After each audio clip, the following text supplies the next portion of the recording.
సినీ కార్మికులు మా దేవుళ్ళండి. సమస్యలు తీర్చాలంటే వాళ్ళ వల్లే అవుతుంది.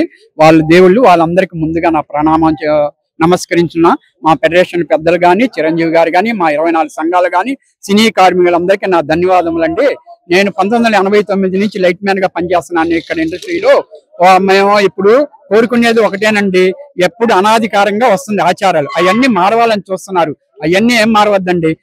99 కాల్ షీట్ ఎప్పుడు లేదండి, అది మళ్ళీ కొత్తగా పెట్టాలని చూస్తున్నారు. ఒకప్పుడు ఉంది 99 కాల్ షీట్, కానీ 99 కాల్ షీట్ రాఘవేంద్రరావు గారు, దాసన్నారు, అందరూ చేశారు, కానీ డబుల్ కాల్ షీట్ ఉండేది. ఇప్పుడు ఏమన్నారు వీళ్ళు, ఒక కాల్ షీట్ అన్నారు. 99 call sheet double call sheet ఉండి మా వర్కర్లు అందరూ పనిచేస్తారు. మళ్ళీ మీరు సండే అన్నారు. సండే ఇది 50 సంవత్సరాలు కాదు, 70 సంవత్సరాల క్రితం వచ్చింది. మనకి 78 సంవత్సరాలు అవుతుంది ఆ స్వాతంత్ర దినం వచ్చి. ఇది 80 సంవత్సరాల క్రితం మాట ఇది. దీన్ని ఎవరు మార్చలేదండి. ఒక్కసారి ప్రొడ్యూసర్లు అందరు నన్ను పిలవండి, ఈ ఆదివారం ఎందుకు ఇస్తున్నారు డబుల్ కాల్ షీట్, దానికి మీ అందరికీ నేను చెబుతానండి. దీని వెనక చాలా రహస్యం ఉందండి. ఇప్పుడు మీడియా ద్వారా మీకు తెలిపితే మీకు తెలియదు కాబట్టి, ఎప్పుడైనా సరే మాకు ఆదివారం డబుల్ కాల్ షీట్ ఇవ్వాలి. ఖచ్చితంగా మా న్యాయమైన కోరికలు నెరవేర్చండి. ఎందుకంటే 12 గంటలు అవుతుందండి. అసలుకి లేబర్ యాక్ట్ ప్రకారం 8 గంటలు చేయాలి.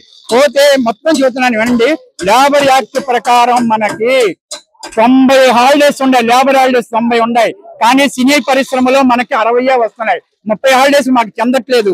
మొత్తం కలుపుకుంటే 90 హాలిడేస్ ఉన్నాయి.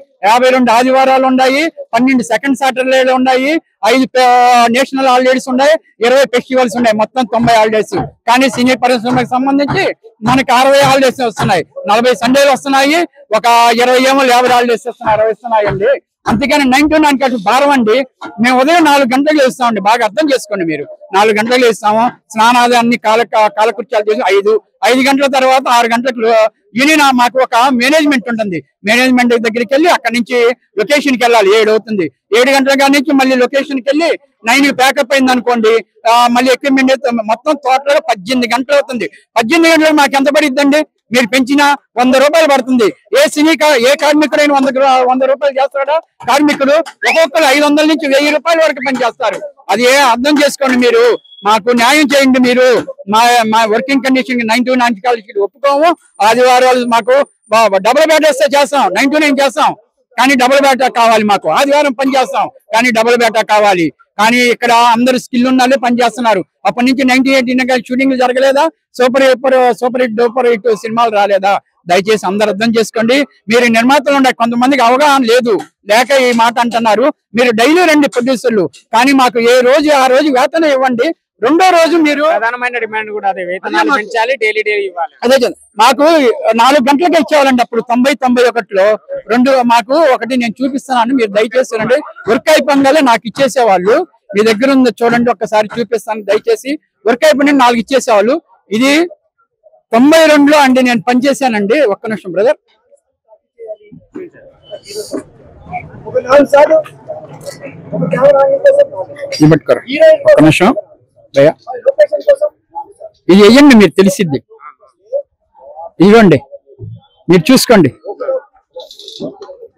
మీకు కనపడుతుంది. 1/12/1992లో నేను 26 రోజులు పనిచేస్తే 60 కాల్ షీట్లకి పనిచేశానండి. ఈ రోజు 60 కాల్ షీట్లకి ఎవరు పనిచేయలేరండి. మహా అయితే 20 కాల్ షీట్లు, 30 కాల్ షీట్లు అండి. అప్పుడు నా రోజువారి బేట 50 రూపాయలండి. నేను 40 రూపాయల కాడి నుంచి పనిచేస్తున్నా. ఈ రోజు 1400 వరకు వెళ్ళగలిగానండి. ఇప్పుడు 60 కాల్ షీట్లు ఇస్తారా? మీరు పనిచేయండి, ఎవరైనా పనిచేయండి. 60 కాల్ షీట్లు నెలకి చేయలేరండి. అప్పుడు ఏంటంటే డబుల్ కాల్ షీట్లు 99 డబుల్ కాల్ షీట్. మాకు సండే వస్తుంటే 3 కాల్ షీట్లు ఇచ్చేవాళ్ళు. ఇప్పుడు మీరు ఎందుకంటే 1 కాల్ షీట్కి పనిచేయమంటున్నారు? మీరు ప్రతి ఒక్క రోజు ఏ వేతనం అయినా సరే ఏ రోజు ఆ రోజు వేతనం ఇవ్వండి. ఒక రోజు లెక్క చూసుకోండి, మీరు 2 రోజులు లెక్క చూసుకోండి. ఈ రోజు ఖర్చు ఎంత వచ్చింది, రేపు ఎంత పెరుగుతుందో చూసుకోండి, మీకు తెలిసిపోయింది. మీరు సినిమా కూడా 200 రోజులు 500 రోజులు చేస్తున్నారు. ఒకప్పుడు 50 రోజులు 100 రోజులు. పెద్ద సినిమాలు అయితే 100 రోజులు, చిన్న సినిమాలు అయితే 50 రోజులు అంటే అయ్యేది. దానివల్ల మీకు ఖర్చు పెరిగిపోతుంది. మీరు ప్రొడ్యూసర్లు ఖచ్చితంగా వచ్చేసి లొకేషన్ లో ఉండండి, ఉంటే మీకు తెలుస్తుందండి. మేము 18 గంటలు పనిచేస్తున్నాం, మీకు తెలుసు. మీతో పాటు పనిచేసే వాళ్ళం మేమందరం. మీకు ఏ కామిక్ అందరు తెలుసు. కొన్ని రోజుల నుంచి చర్చలు అయితే జరుగుతున్నాయి, మరి ఎలా ఉండబోతుంది? మీకు సానుకూలంగా మీ గురించి ఆలోచించి నిర్ణయం తీసుకునే అవకాశం? మాకు ఇప్పుడు కరోనా టైంలో 6 నెలలు ఖాళీగా ఉండారండి కార్మికులు. మా సినీ కార్మికులు అందరు పర్వాలేదు, ఇంకా 15 రోజులైనా 20 రోజులైనా ఖాళీగా ఉండడానికి నిర్ధారించుకున్నారండి. మాకు 992 కాల్ షీట్ వద్దు, సెకండ్ సండే డబుల్ బేటా కావాల్సిందే. ఎక్కడి నుంచి అయినా పని చేసుకున్నాను, మా మెంబర్ లేకపోతే పని చేయించుకోవాలి. ఏ రోజు వేతనం ఆ రోజు ఇవ్వాలి. ఇక నుంచి అయినా సరే ఏ రోజు వేతనం ఆ రోజు ఇస్తేనే మెంబర్షిప్ ఉంటుందండి. మెంబర్షిప్ కావాలంటే ఒక 6 నెలలు పనిచేస్తారండి మా దగ్గర. ఎవరైనా సరే ఏ నెలైనా 6 నెలలు పనిచేసిన తర్వాత అతను మెంబర్షిప్ కాదా అని ఒక 2 నెలలు నిర్ధారిస్తారు. మా ఫెడరేషన్ నాయకులు కానీ మా యూనియన్ నాయకులు నిర్ధారించిన తర్వాత అతనికి మెంబర్షిప్ కార్డు ఇస్తాడు. అప్పటి నుంచి ఆయనకి వేతనం ఇస్తారు. మెంబర్షిప్ కార్డు లేకుండా ఎవరు పనిచేయరండి. మెంబర్షిప్ కార్డు ఉంటేనే పని చేయగలడు. ఇప్పుడు నేను 6 నెలలు పనిచేశానండి. 1989లో సర్పయాగం పనిచేశాను. నేను 20 రూపాయలు నా బేట, 2 రోజులకి 10 రూపాయలు, 10 రూపాయలు 20 రోజులకి. నేను 6 నెలలు పనిచేయబట్టి నేను లైట్ మ్యాన్ అని గుర్తించి నాకు ఫుల్ బేట 40 రూపాయలు ఇవ్వడం జరిగింది. ఈ రోజు ఎవరైనా సరే ఫుల్ గా పని తెలుసుంటేనే వాళ్ళకి మెంబర్షిప్ కార్డు ఇస్తారండి. కార్డు ఇచ్చిన తర్వాత వాళ్ళు రోజువారీ వేతనం తీసుకోవాలండి. అదండి, దయచేసి నిర్మాతలందరూ పెద్ద మనసు చేసుకొని మా యందు దయ ఉంచి వర్కింగ్ కండిషన్స్ మేము నో అండి, ఎవరు ఒప్పుకోవట్లేదు, ఏ రూల్స్ పాత ఉన్నాయి అన్ని ఇచ్చేసి మాకు త్వరగా ఈ దాన్ని సమస్యకి పరిష్కారం చూపించాల్సిందిగా మీ అందరినీ ప్రార్థించున్నాను తండ్రి. ఈ నిరసన కార్యక్రమం వచ్చి సినిమా ఇండస్ట్రీ గురించి అండి. సినిమా ఇండస్ట్రీ గురించి వేతనాలు పెంచాలని ఈ నిరసన కార్యక్రమం గురించి వచ్చారు ఇంతమంది. సో ఇందులో 24 క్రాఫ్ట్స్ పనిచేస్తున్నారండి. 25,000 కుటుంబాలు ఇందులో ఆధారపడి బతుకుతున్నారు. వేతనాలు పెంచాలని ఈ కార్యక్రమాన్ని చేపట్టారండి. కంపల్సరీ అండి, మాకు 30% వేజెస్ అనేది పెంచాలండి. ప్రతి ఇయర్ కి 10%. సో వాళ్ళు ఇంతకు ముందు చెప్పిన ప్రొడ్యూసర్స్ ప్రకారంగానే మేము కూడా అడుగుతున్నాం 3 years ఒకసారి పెంచాలని. మాకు 3 years అయిపోయింది, 30% కంపల్సరీ పెంచాలని ఈ నిరసన అండి. 15 days to 20 days నుంచి జరుగుతుందండి. ఎవరికి షూటింగ్ లేదు, ఏం లేదు, అలానే అందరూ వచ్చి ఇక్కడ కార్యక్రమంలో పాల్గొంటున్నారండి. అవునండి, కంపల్సరీ ఇవ్వాలండి. ఇప్పుడు ఈ మధ్య అసలు ఈ కరోనా అయిపోయినప్పటి నుంచి మాకు పేమెంట్లు కూడా వెంటనే రావట్లేదండి. ఇప్పుడు జరిగిన షూటింగ్ ఈ రోజు జరిగిందంటే నెక్స్ట్ 2 months 3 months తీసుకున్నాం. ఆ లోపు మేము ఏదో మళ్ళీ బయట అప్పులు చేసుకుంటున్నాం, తింటున్నాం. ఈ డబ్బులు వచ్చిన డబ్బులు అక్కడ కట్టుకుంటున్నాం అండి. ఇంటి రెంట్లు కానీ ఫుడ్ కానీ సేమ్ ఇదంతా ప్రాబ్లమ్స్ ఫేస్ చేస్తూనే ఉన్నాము. సో మళ్ళీ ఇప్పుడు ఇన్ని కోట్లు పెట్టి సినిమా తీస్తుంటారండి. మాకు అందులో 1% ఇస్తారు అంతే. అందుకని మా కష్టాన్ని గుర్తించి ప్రొడ్యూసర్స్ కానీ సినిమా హీరోస్ పెద్దవాళ్ళందరూ మా కష్టాన్ని గుర్తించి మాకు న్యాయం చేస్తారని కోరుకుంటున్నాను. అవునండి, నిన్న కూడా కలిసాము చిరంజీవి సార్ని. ఆయన పాజిటివ్ గానే రియాక్షన్. ఆయన కూడా కష్టపడి వచ్చారు కదండి ఫస్ట్ నుంచి కాబట్టి కార్మికులు అందరినీ ఆయన కష్టాన్ని గుర్తించి అర్థం చేసుకుంటాడని మా ఒపీనియన్. ఈ రోజు కూడా వెళ్ళి కలుస్తారు. ఆయన పాజిటివ్ గానే రియాక్షన్ ఇస్తున్నారండి. Thank you sir, Chiranjeevi sir గారికి థ్యాంక్ యూ అండి. సార్, మీడియా మిత్రులందరికీ నమస్కారం అండి. ఎందుకంటే ఇది దేనికోసం అంటే మాకు కార్మికుల వేతన పెంచాలని మేము కోరుకుంటున్నాం సార్. లాస్ట్ 3 years బిఫోర్ కూడా మేము శ్రమ చేసాము. మాకు వేతనలు పెంచాలని చెప్పి ఆ రోజు నుంచి మేము చేస్తున్నాము. ఆ రోజు 10% పెంచుతామని చెప్పి వాళ్ళ పెద్దలు అనబట్టి మేము అప్పుడు ఊరుకున్నాము. 3 years అయినా కూడా మాకు వేతనాలు పెంచలేదు. వేతనాలు పెంచకపోయేసరికి మాకు చాలా ఇబ్బందులు సార్. ఇప్పుడు అన్ని సరుకులు పెరిగినాయి, కానీ ఒక్క సినిమా కార్మికులకే వేతనాలు పెరగట్లేదు సార్. అన్ని జీతాలు, ఎవరైనా జాబ్ చేసుకునే వాళ్ళు అందరికీ జీతాలు పెరుగుతున్నాయి. మేము రెంట్లు కట్టుకోలేక, పిల్లలకి ఫీజులు కట్టుకోలేక ఎంతో మంది సార్ ఎన్నో అప్పులు చేసుకొని ఎన్నో బాధలు పడి కృష్ణానగర్ లో పడి ఉంటున్నాం సార్. దయచేసి మీరు ఈ మీడియా మిత్రులకు ఒకటే తెలియజేసుకుంటున్నా, అలాగే మన సీఎం ముఖ్యమంత్రి గారికి కూడా నేను విన్నవించుకుంటున్నాను. అయ్యా, మా 24 గ్రాఫిక్స్ కార్మికులు మీరు గుర్తించండి. ముఖ్యమంత్రి గారు, మీరు ఎంతో మందికి ఎన్నెన్నో మేలు చేస్తున్నారు. మరి కార్మికుల పక్షాన్ని కూడా మీరు ఉండి మా కార్మికులకి న్యాయం జరగాలి, మాకు వేతన పెంచాలంటే మీరు కూడా మాకు స్పందించాలి. మాతో మీరు ఒకటిగా ఉండి మాకు తగు న్యాయం చేయాలని ముఖ్యమంత్రి గారిని కోరుకుంటున్నాను. అలాగే సార్, మేము ఇక్కడ ఇండస్ట్రీలో 30 సంవత్సరాల నుంచి చేస్తున్నాను సార్. నాకు 16 సంవత్సరాల అప్పటి నుంచి నేను ఇండస్ట్రీలో ఉన్నాను. ఇప్పుడు మేము డాన్స్ చేసినప్పుడు మా మోకాలు అరిగిపోతాయి సార్. మా కష్టాన్ని నమ్ముకున్నాం సార్. మాకు ఇంకే పని తెలియదు సార్. మాకు తెలిసేది కలాం తల్లి.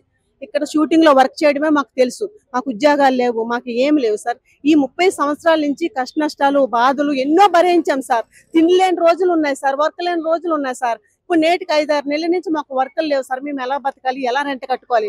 మీకు ఉన్నటువంటి ఒక్క నెలలో 2 సాంగులో ఒక్క సాంగ్ అయినా సరే, ఆ ఒక్క సాంగ్ 3 రోజులు జరుగుతుంది సార్. ఆ సాంగ్ లో కూడా పేమెంట్లు మాకు ఇవ్వకుండా మాకు చాలా మంది సతాయించే వాళ్ళు ఉన్నారండి. కొంతమంది వాళ్ళందరికీ కూడా నేను చెప్తున్నా, ఎవరెవరైతే బకాయిలు ఉన్నాయో దయచేసి ఆర్టిస్టులకి, డాన్సర్స్ కి అందరికి కూడా 24 గ్రాఫిక్స్ అందరి కార్మికులకి మీరు ఇచ్చేయాలని కోరుకుంటున్నానండి. చిరంజీవి అన్న గారు మంచి మనసుతో స్పందించి ఈ రోజు ప్రతి ఒక్క యూనియన్ సంఘ నాయకులందరినీ కూడా రమ్మన్నారంట. మాకైతే చాలా సంతోషం. అన్నగారు చర్చలు జరుగుతున్నాయండి. చర్చలు జరిగిన తర్వాత అన్నగారిని మన యూనియన్ వాళ్ళందరినీ కూడా పిలిచారంటండి. అన్న ఏమన్నారంటే మీరు 24 యూనియన్ వాళ్ళు వస్తే మనం మాట్లాడదామని చెప్పి చిరంజీవి అన్న గారు పిలిచారంట. పిలిస్తే అనిల్ అన్న గారు ఇక్కడ ఉన్నటువంటి పెద్దలందరూ వెళ్ళి మాట్లాడుతూ ఆయన ఒకటే అంటున్నారు. ఆయన మాట్లాడిన మాటల్లో మాకు చాలా నచ్చిందమ్మా.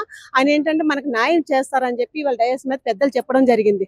అయితే మేము ఒకటే అనుకుంటున్నాం సార్, ఆ రోజుల్లో కరోనా టైంలో ఎవరు బయటికి రాలేదండి. ఒకరు చచ్చిపోతుంటే ఒకరు ముట్టుకోలేనటువంటి పరిస్థితి అయిపోయింది. ఆ రోజుల్లో చిరంజీవి అన్న గారు మాకు వ్యాక్సిన్ వేయించారు ఎక్కడ బ్లడ్ బ్యాంక్ దగ్గర. అట్లనే త్రిబుల్సీ అనే ఒక ఇది పెట్టిన తర్వాత మాకు రైస్ కానివ్వండి, మాకు ఎటువంటి ఆపద రాకుండా సరుకులు అన్ని ఇచ్చారండి. ఆ రోజుల్లో మాకు ఆదుకున్నారు. ఎందుకంటే ఒక తెలుగు ఇండస్ట్రీలో ఉన్నారంటే మన చిరంజీవి అన్న గారు ఉన్నారండి. ఎందుకంటే ఆయన మీద మాకు పూర్తి నమ్మకం ఉంది. ఆయనకి ఏంటంటే కష్ట నష్టాల నుంచి వచ్చాడు ఆయన. ప్రతి ఒక్క కష్టము చిరంజీవి గారికి తెలుసు.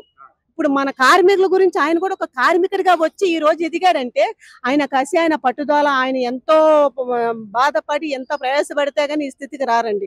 ఈ రోజులు మా ఇంత ఇండస్ట్రీకి 24 గ్రాఫిక్స్ 24 యూనియన్ వాళ్ళు పెద్దలందరూ ఈ రోజు ప్రతి ఒక్క కార్మికులు ఆనందం అంటే ఇలాంటి పెద్ద వాళ్ళు ఉండబట్టేనండి. అలాగే ప్రొడ్యూసర్ల గారికి నేను నమస్కారం చేసుకుంటున్నానండి.